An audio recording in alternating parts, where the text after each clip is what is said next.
السند المتصل منا الى الشيخ الامام الهمام الحافظ حجة الحسين مسلم بن الحجاج القشيري النسابوري رحمه الله تعالى. اللهم انفعنا وارفعنا بعلومهم وعلومكم امين يا رب العالمين. وقال انما يرجى بعض المنفعه بالاستكثار من هذا الشان وجمع المكررات منه لخاصه من الناس ممن رزق فيه بعض التيقظ والمعرفه باسبابه وعلله، فذلك ان شاء الله يهجم بما أوتي من ذلك على الفائدة بالاستكثار من جمعه. فأما عوام الناس الذين هم بخلاف معاني الخاص من أهل التيقظ والمعرفة فلا معنى لهم في طلب الحديث الكثير وقد عجزوا عن معرفة القليل. ثم إنا إن شاء الله مبتدئون في تخريج ما سألت وتعليمه على شريطة سوف أذكرها لك، وهو أننا نعمل إلى جملة ما أسند من الأخبار عن رسول الله صلى الله عليه وسلم فنقسمها على ثلاثة أقسام وثلاث طبقات من الناس على غير تكرار، إلا أن يأتي موضع لا يستغنى فيه عن ترضى حديث فيه زيادة معنى أو إسناد يقع إلى جمع إسناد بعلة تكون هناك، لأن المعنى الزائد في الحديث المحتاج إليه يقوم مقام حديث متعدد، فلا بد من إعادة الحديث الذي فيه ما وصفنا من الزيادة، أو أن نفصل ذلك المعنى من جملة الحديث على اختصاره إذا أمكن، ولكن تفصيله ربما عسر من جملته فإعادته بهيئته إذا ضاق ذلك أسلم. فأما ما وجدنا بدا من إعادته بجملته عن غير حاجة منا إليه فلا نتولى فعله إن شاء الله تعالى. بسم الله الرحمن الرحيم.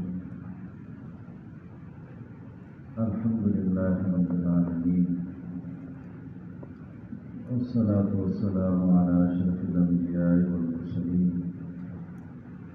وعلى آله الطيبين وعلى أصحابه أجمعين.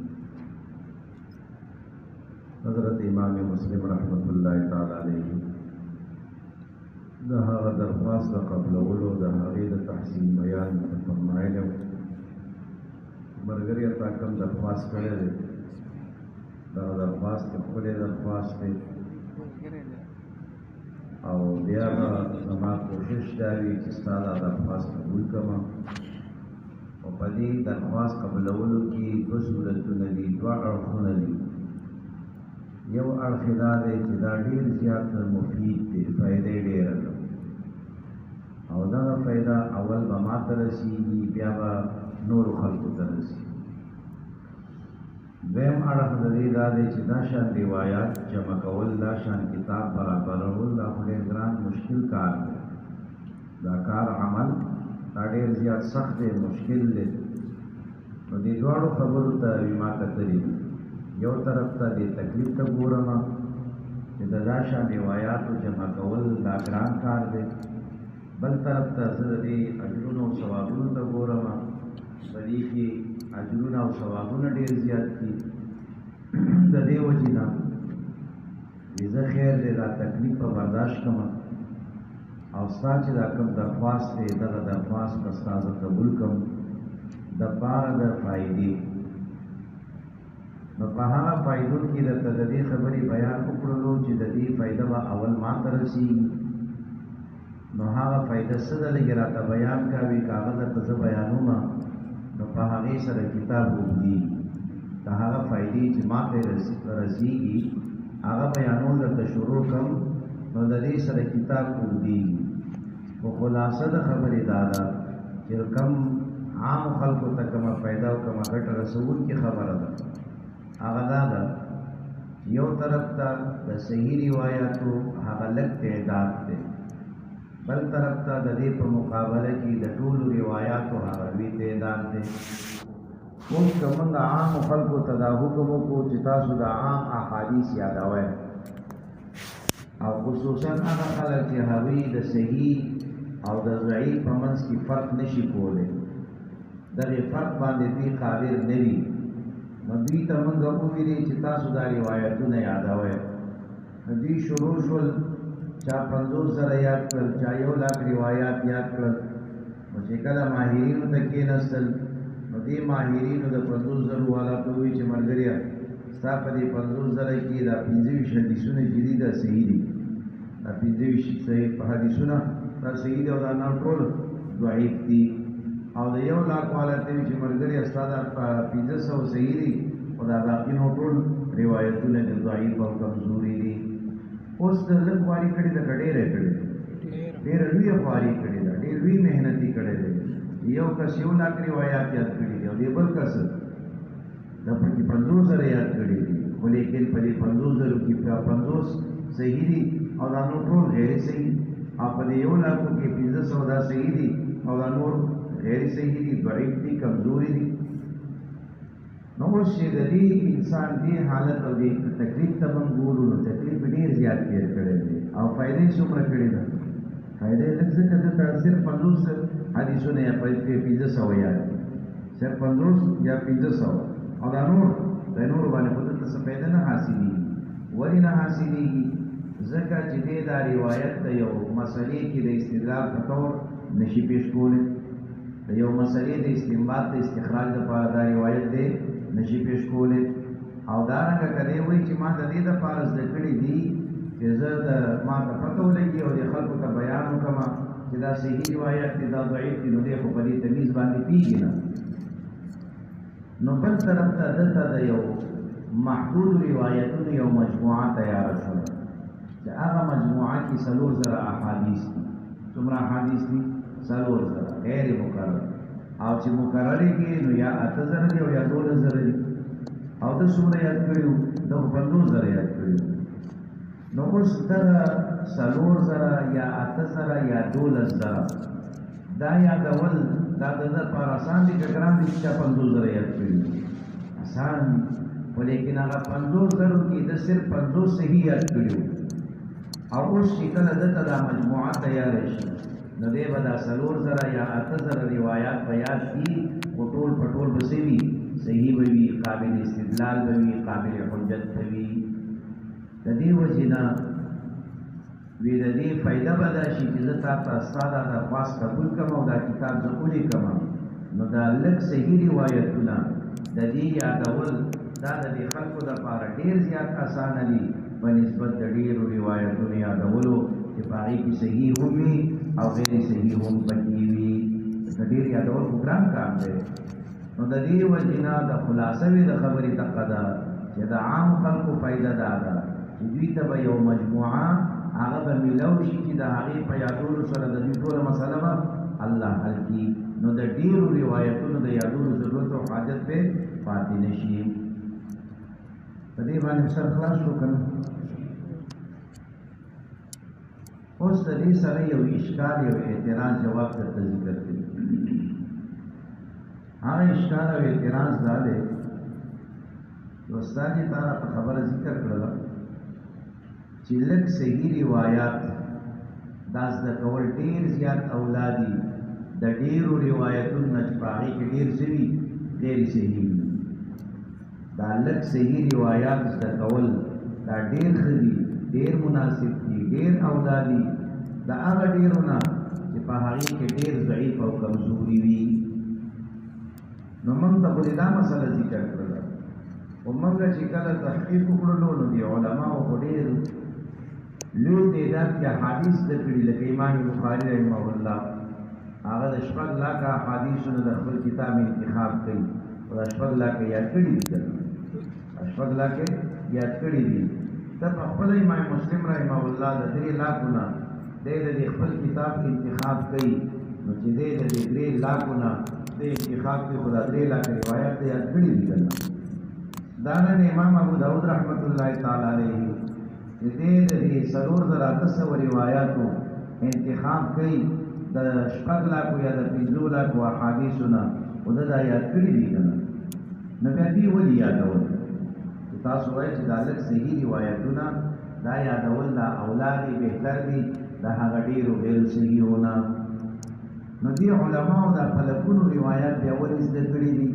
چې په دې کې فایده نشته دی؟ نو د دې د یادولو څه مقصد دی، څه غرض دی؟ نو د هغې جواب طرف ته اشاره کوي چې ملګریا یو هغه خلک دی چې هغوی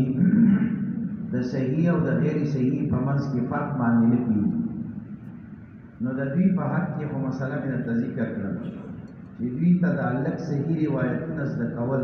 دا اولا او بهتر دي د دې نه چې دوی ډېر یاد کړي. لیکن د دې په مقابله کې هغه ماهرین فن علما دي چې هغوی ته الله جل شانو په علم حدیث کې مهارت ورکړی دی پوهه او سمجھ ولا ورکړی دی هغوی په دې باندې پوهېږي چې صحیح روایت کوم یو دی او غیر صحیح کوم یو دی او دا چې صحیح نه دی علت یې څه دی وجه څه ده په کوم بنیاد باندې دلته ضعیف ویلی شوی دی دغې حضراتو ته دا ډېر روایتونه زده کول په دې کې فایده شته د څه فایده ده فایده یې دا ده چې امت ته به دوی دا خبره ذکر کړي چې الله خوشحاله که په دې باب کې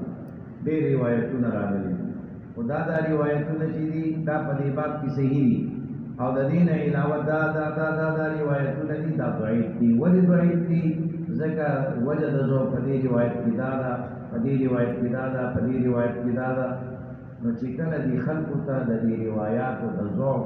او د کمزورۍ پته ولګېدله نو دا پیدا شوله که نه شوله او که ما ورته یادولو زما او ستا په یادولو باندې دا پیدا نه مرتب کېږي ځکه ما او ستا خو دا تمیز نشته دی ما ورته په دې باندې نه پوهېږو چې په دې کې صحیح روایت کم یو دی او ضعیف او کمزورې روایت دا پکې کم یو دی نو ځکه دغې علماو چې چا دا تکثیر کړی دی زیات روایات یې را جمع کړي راټول کړي هغوی بد کار نه دی کړی هغوی کار صحیح دی هغوی دپاره په دې کې فایده شته ولې ځکه دا اهل التمیز دي د دې خلکو ته اندازه لګېږي چې هلکه په دغې روایاتو جمع کولو کې زموږ مقصد هغه دې خلکو ته د دې خبرې بیان او وضاحت کول دي چې هلکه دا روایت قابل استدلال دی قابل حجت دی قابل عمل دی د دې په مقابله کې دا بل روایات راغلی دی او په مختلفو طریقو سره راغلی دی دا قابل استدلال قابل حجت نه دی نو د دې په دې که تکثیر کې فایده شته او زما او ستا چې پنګه په عوامو کې شمېرلی کېږو زما په تکثیر کې څه فایده نشته دی د دې وجې نه موږ ته د یو داسې کتاب انتخاب پکار دی چې په هغې کې ټول صحیح روایات وي په هغې کې ټول صحیح روایات وي نو دغه صحیح روایات چې موږ زده کړو نو موږ به ووایو چې به دا صحیح روایات دي د دې نه علاوه نور نو بس نور به موږ پرېږدو که نه صحیح روایتونه به موږ ته یاد وي نو دا لږ دي په تعداد کې نو موږ ته به یادول هم اسانه وي او یاد ساتل به هم راته اسانه وي وإنما يرجى بعض المنفعة في الاستكثار نو دا جواب د اشکال دی چې یقینا په امید ساتلی کېږي د څه فایدې فی الاستکثار په ډېروالي د دې روایتونو کې چې ډېر روایتونه یو محدث را جمع کوي راټولوي من هذا الشان د دغې علم نه من هذا الشان نه مراد د دې علم د احادیثو نه چې په دې علم د احادیثو کې دا استکثار چې ډېر روایتونه را جمع کړي راټول کړي وجمع المکررات منه او دارنګه چې په دې کې کوم روایتونه مکرر راغلي سره د تکرار نه هغوی یادوي یو روایت دی په مختلفو سندونو باندې را نقل دی د دې ټولو سندونو سره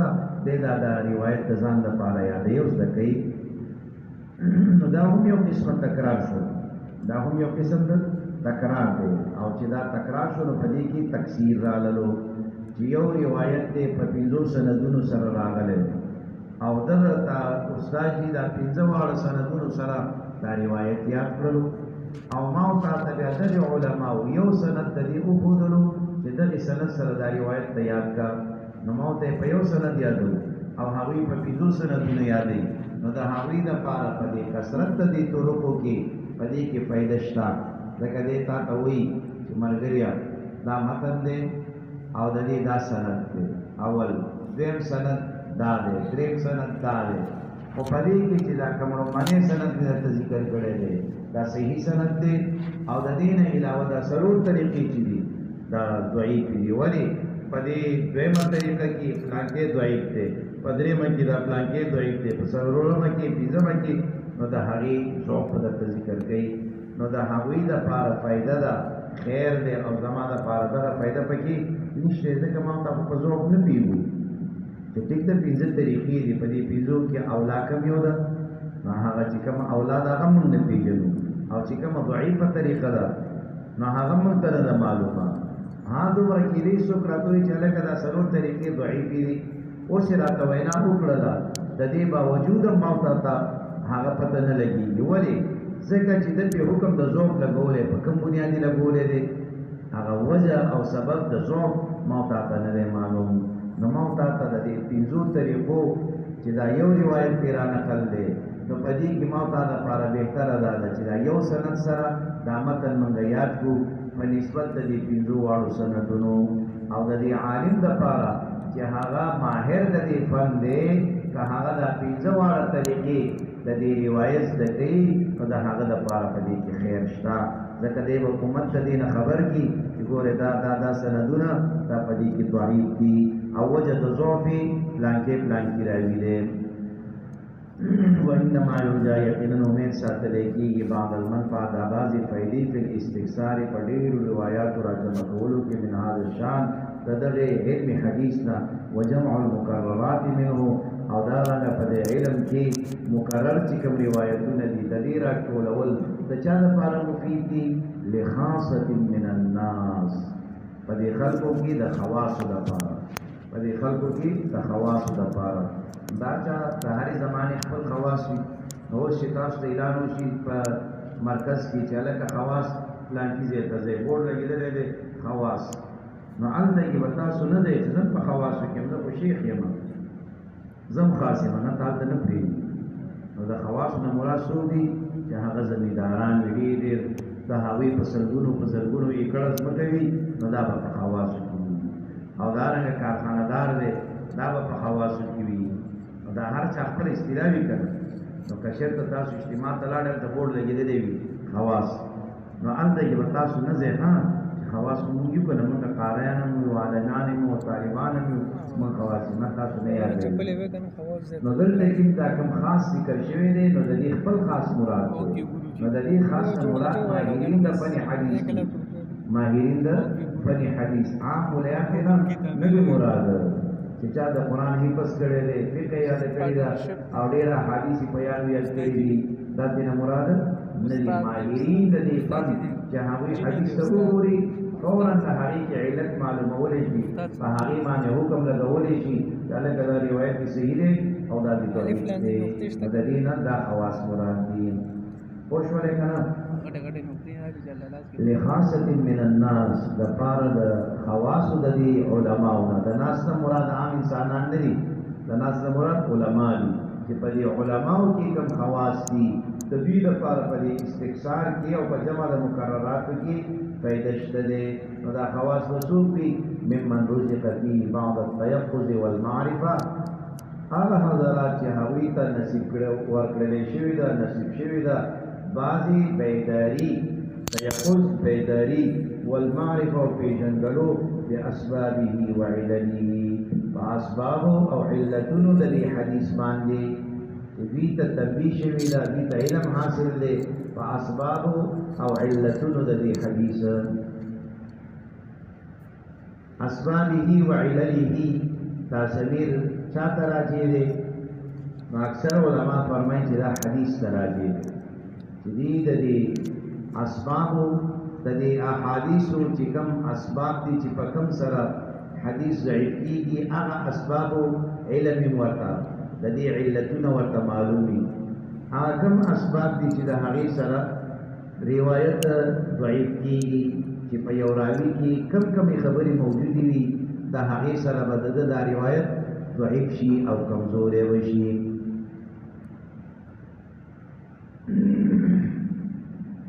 نو د دې متعلق علما لس خبرې ذکر کړي چې په لس خبرو سره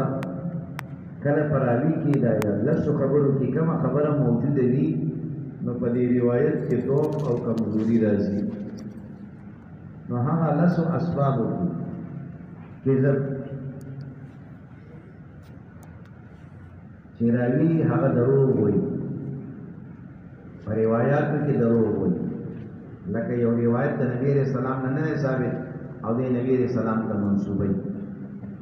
کذب دیم تهمت الکذب چې الزام دی ور باندې چې هلکه د په پلانکې موقع کې دا شان دروغ ویلو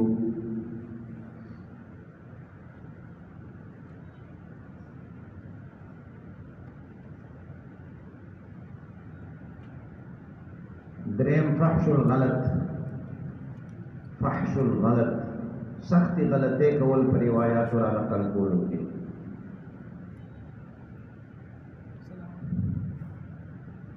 څلورم غفلت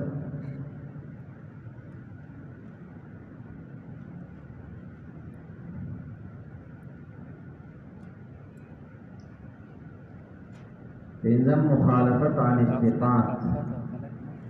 دبا اعتماد ثقه راویانو مخالفت کول مخالفت عن استقامت بل سبب وهم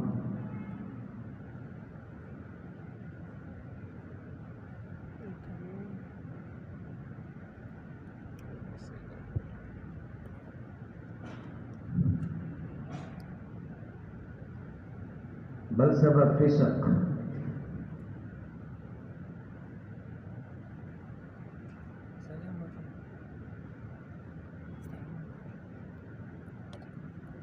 جهالت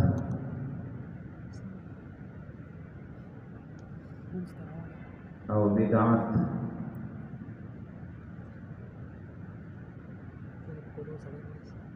دا لس اسباب یو پکې کذب دویم تهمت کذب دریم فسق څلورم جهالت پنځم بدعت شپږم کثرت غفلت اوم کثرت غلط او وهم او مخالفت د ثقاتنا مخالفت د ثقاتو او سوء الحفظ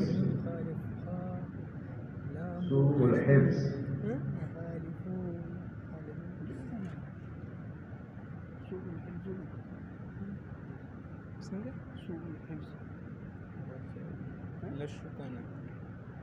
دو خبرې دي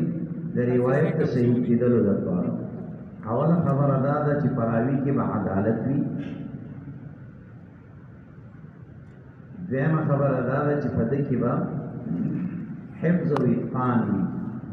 تام و ضبط چې کوم روایت عادل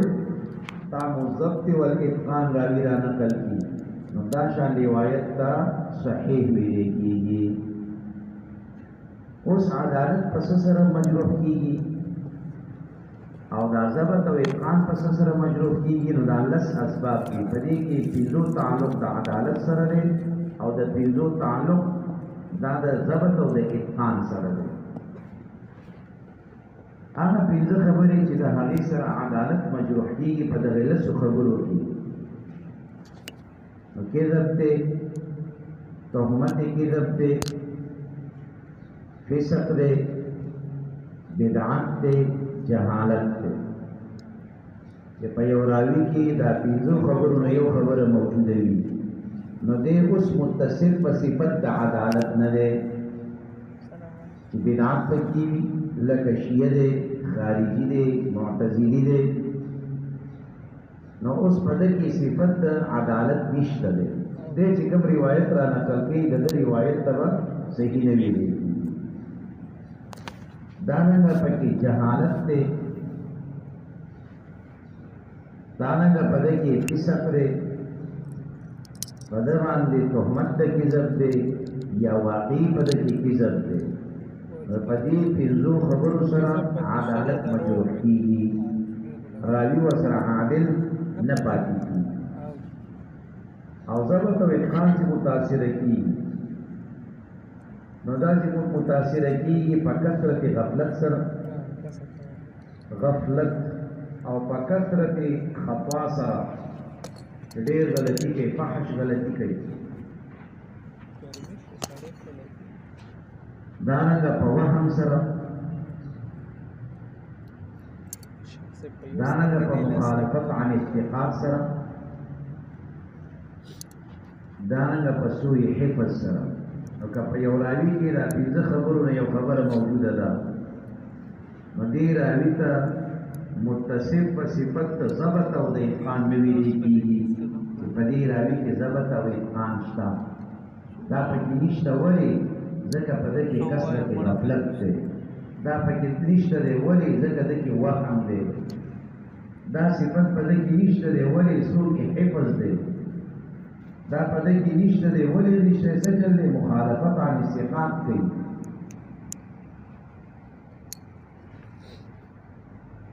نو دا خبرې دا خو هر سړي ته نه معلوم نو دا باندې خلکو ته باندې علماو ته د یو راوي متعلق دا معلومات دي چې په دې راوي کې صفت د عدالت شته که نشته دی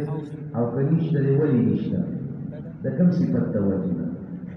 دارنګه دی تام الضبط والاتقان دی که نه دی کامل الضبط والاتقان دی که نه دی نو که نه دی د څه وجې نه دی په دې کې کوم یو صفت دا شان موجود شوی دی چې د ده هغه ضبط او د ده حافظه ورسره ختمه شوې ده نو د دې علم دا خو مخصوصو افرادو ته دي نو هغه حضرات چې هغه خواص دي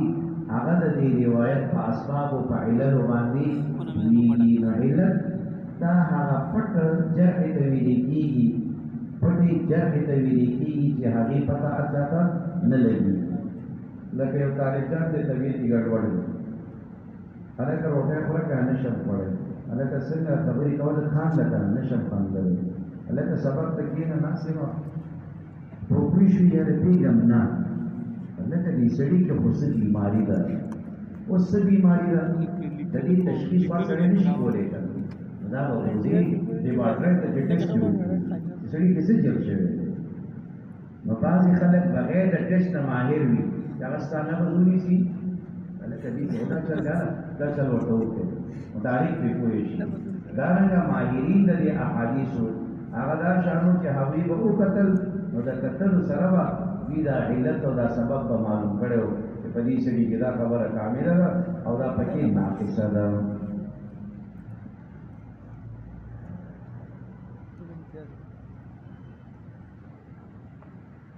ممن رزق فيه بعض التيقظ والمعرفه دا هغه حضراتونه چې هغوی ته بعضې په دې احادیثو کې د بیدارۍ او د پېژندګلو هغه الله پاک ورته حصه ورکړې ده باسبابه وعلله چې دوی بیدار دي په دغې هغه باندې اسبابونه خبر دي چې هلکه دې سړي کې کیزب دې ځان تېره ساته او دغه په دې کې هغه دې څه وهم دی د ده نه ځان ساته نو په دغې اسبابو او دغې عللو باندې الله دوی ته علم ورکړی وي نو فذلک ان شاء الله يهجم بما اوتي من ذلك على القاعده يهجم په معنا د يدخلو یا یبلغو چې دا به رسي دا به داخلي هغه څه چې دوی ته ورکړلی شوی دی د دې وجې نه فایدې ته چې دوی ته الله جل شانو دا مهارت ورکړی دی دا معرفت یې ورکړی دی تیقظ یې ورکړی دی نو دوی چې دا استکثار کوي نو د دوی په دې استکثار کې د دوی دا معرفت د دوی دا تیقظ دا سبب دی د پاره د فایدې چې په دې باندې به فایده مرتب کېږي او ما تا دپاره څه فایده ورکړي نشته دی نو فذلک ان شاء الله د دوی دغه تیقظ د دوی دغه معرفت د اسبابو د عللو د دې روایتونو ان شاء الله يهجم بما اوتي من ذلك على الفائده چې دا به ورسي دوی لره د دغې علم په وجه باندې چې دوی ته کوم شی ورکړلی شي او څه شی ورکړلی شي تیقظ معرفت وکړه تیقظ او معرفت د دوی دغه تیقظ او دغه معرفت نو په دې استکثار کې دوی لره به ورسي فایدې ته فایده به په دې باندې مرتب کېږي فی الاستکثار بالجمع د دې په ډېروالي کې د په راټولولو کې چې دوی ډېر روایتونه راجمع کړي راټول کړي دي دی د دې دپاره چې تا ته د دې علتونه ذکر کړي چې ملګریا دا روایتونه تا ته په کتابونو کې ملاویږي وګوره احتیاط ساته چې په دې روایتونو کې دا علتونه دي دغه کمزورۍ دي د دغې علتونو د دې کمزورو په وجه باندې دا روایتونه قابل استدلال قابل حجت نه دي نو دا فایده ده که نه چې امت د دې نه خبر شي لکه بیا زمونږ په فیسبوکیان چې به ته ځان نه روایت جوړ کړي او درته به ولیکي چې دا چې دومره کسانو ته ولیکلو بس دومره فائدې به ورته حاصلې شي او په حقیقت کې هغه وي دروغ. او دا وروسته چې کوم ترغیب ذکر کړی هغه ترغیب هم دروغ وي، هغه روایت هم دروغ وي. او چې کوم ترغیب او فائدې درته ذکر کړي چې دا فائدہ چې په دومره ورځو کې بس تا یو لوی کار کېږي، نو دی هم څه وي؟ دی هم دروغ وي. نو دا دروغ هر سړی خو نشي معلومولی. نو عام خلکو ته چې مخې ته راشي، علي علیه السلام فرمایلی دي، ځکه علي علیه السلام دا په کوم ځای کې فرمایلی او چېرته راغلي دي؟ خو د شیعهګانو د ځان نه جوړ کړي خبرې دي او علي صاحب ته منسوب کړي دي او خلک هم پرې خوشحالې بډالې یو بل ته لیږي چې بس د خیره سره دومره ثواب مې وګټلو او تم د خدای رضا لپاره دا شیعه که نه خو دروغ دي، دا خو جرم دی او خلک پرې خوشحالۍ ثوابي ګڼي. نو دا هغه استکثار دی که نه، فایدې په ځای باندې نقصان یې وکړلو، د فایدې په ځای باندې نقصان وکړلو او نقصان ور باندې مرتب شولو. فاما عوام الناس الذين هم بخلاف معاني الخاص، هذا فدي عوام الناس، انا عوام الناس يهوي دي بخلاف دي مخصوص خواص باندې، بخلاف دي مقصود خواص باندې.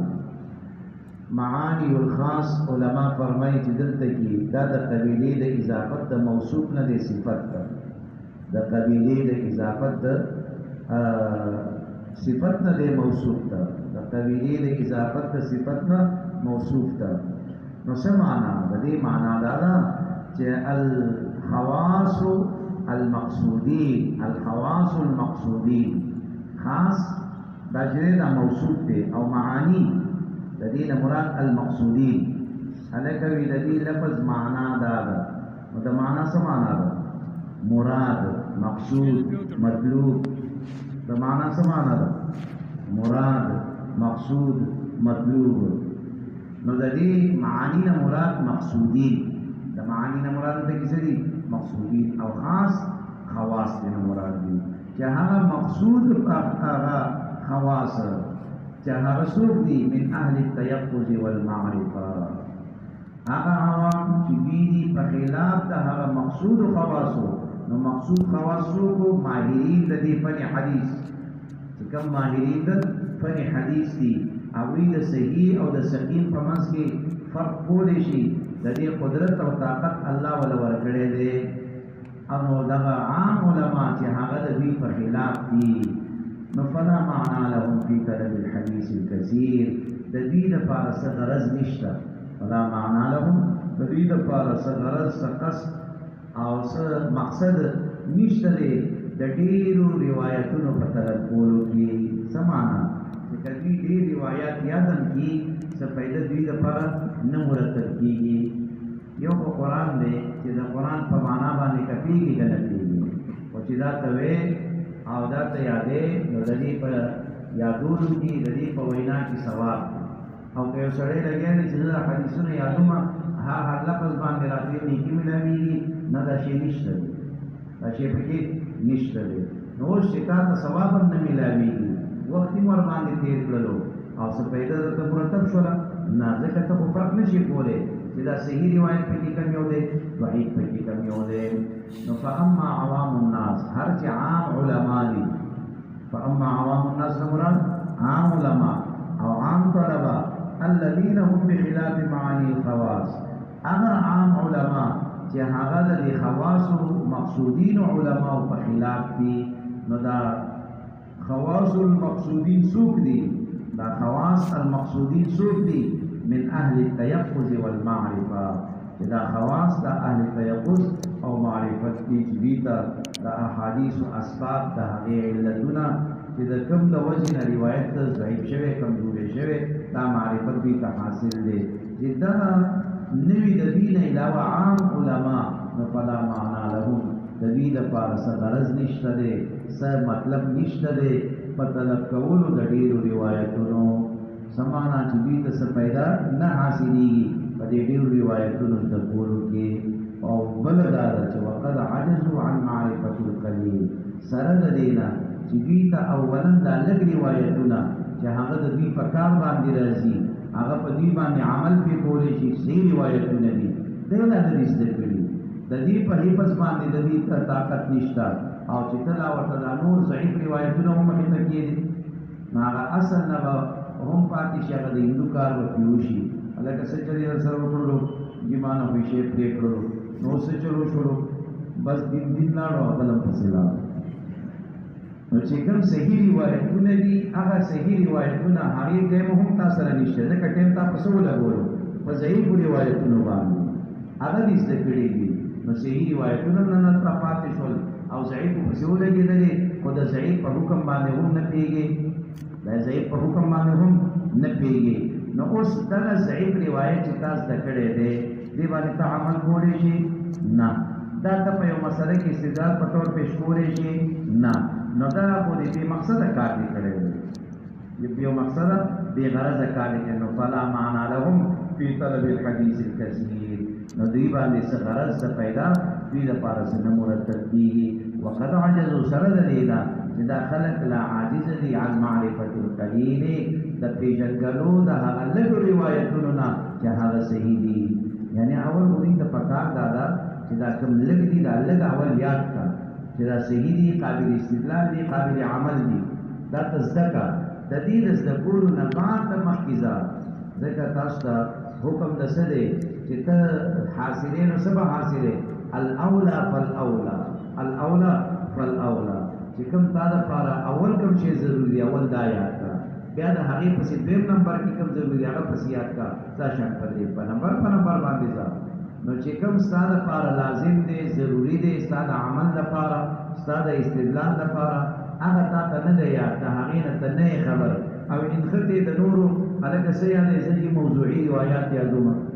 هلکه موضوعي روایاتو باندې ته څه کې اول خو د صحیح روایتونه یاد کړه که نه چې تا ته خو پیدا په دې باندې مرتب شي په دې معنا باندې ځان پوهه کړه د علماو مسلکونه په دې کې یاد کړه او که ستا د مسلک خلاف دی د هغې علماو څه توجیحات کړي هغه توجیحات خو یاد کړه هغې نه پام به بیا بل طرف ته اوړې نو وقد عجزو سره د دې نه چې دوی عاجزه دي د پېژندلو د دې لږو نه یعنې چې کوم صحیح روایتونه دي قابل استدلال دي هغې لا نه دي حد کړي او انخطې د نورو پسې دي نو دوی ته خو فایده نشته دی بلکې الټه ورته څه دی نقصان دی نو ځکه وي ما درته وویلې چې تاسو دپاره دا لږ روایتونه چې صحیح دي د دې په زده کولو کې فایده ده او په دې ډېرو کې تاسو دپاره فایده نشته دی او چې کوم خواص دي نو دې خواصو ته په دې تکثیر کې فایده شته هغه فایده څه ده هغه دا ده چې عوامو ته ښودنه ده چې ملګرو دا روایت پوره قابل استدلال او قابل حجت نه دی دا ضعیف دی ولې وستا کې ضعیف دی په دې کې نکارت دی په دې کې غرابت دی په دې کې ضعف دی نو وجه د نکارت څه ده وجه د غرابت څه ده وجه د ضعف څه ده نو دا اسباب دوی ته معلوم دي هغه اسباب بیا خلکو ته دوی ذکر کوي نو هغوی ته په تکثیر کې فایده شته او تاسو ته په تکثیر کې فایده نشته دی الله دې وکړي چې پوه شئ نو ما کوشش دی چې زه په اسانه تعبیر